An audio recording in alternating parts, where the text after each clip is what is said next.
Réception des travaux avec les services publics. Une partie, là encore, il y a pas mal de boulot.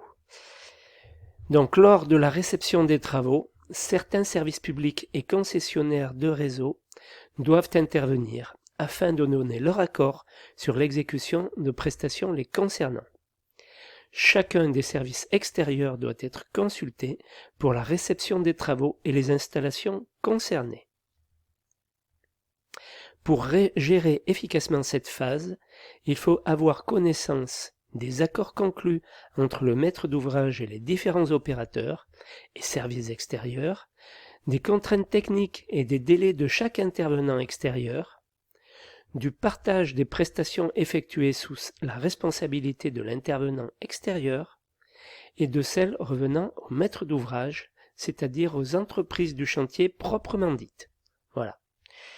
Donc d'abord on voit avec le fournisseur d'électricité.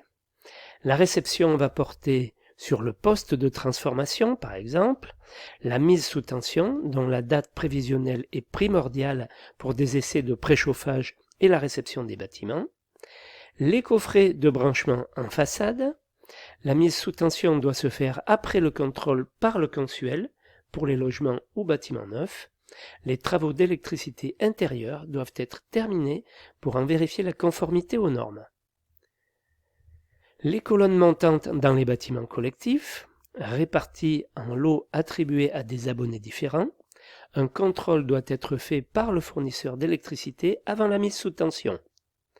Les tableaux de coupure dans les lots, logement, bureau ou atelier, la mise sous tension est demandée par l'abonné. Le contrôle du consuel est justifié par un certificat indispensable pour la mise sous tension. Le fournisseur de gaz, donc la réception, porte sur les réseaux dans le lotissement ou le raccordement à un bâtiment. Des essais en pression sont indispensables avant la mise en service. Les colonnes montantes, la mise en pression est effectuée en présence du fournisseur de gaz.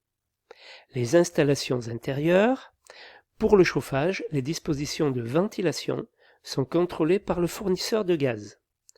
Les canalisations et en particulier les soudures sont vérifiées par des essais préalables.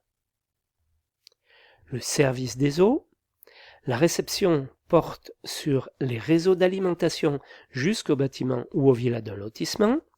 Le nettoyage des réseaux est effectué avant la réception.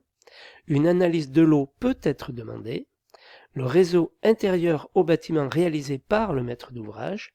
Le compteur, loué ou acheté, constitue la limite de responsabilité du service des eaux, en particulier pour les fuites, le gel, la qualité de l'eau distribuée, etc. Service d'assainissement.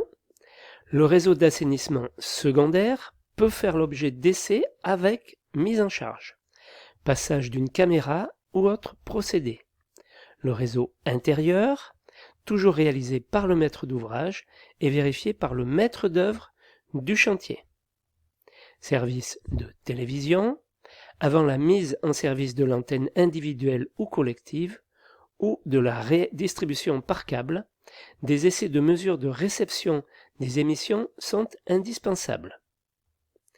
Direction départementale des territoires ou service technique de la commune, le programme peut nécessiter la réalisation d'entrées et de sorties sur la voirie publique, avec signalisation d'accès à la voirie, suivant les contraintes d'alignement et conformément aux impositions du Code de la route. Sans procéder à une réception au sens formel du terme, les directions départementales des territoires, les DDT, ou les services techniques de la commune peuvent vérifier la bonne exécution des travaux.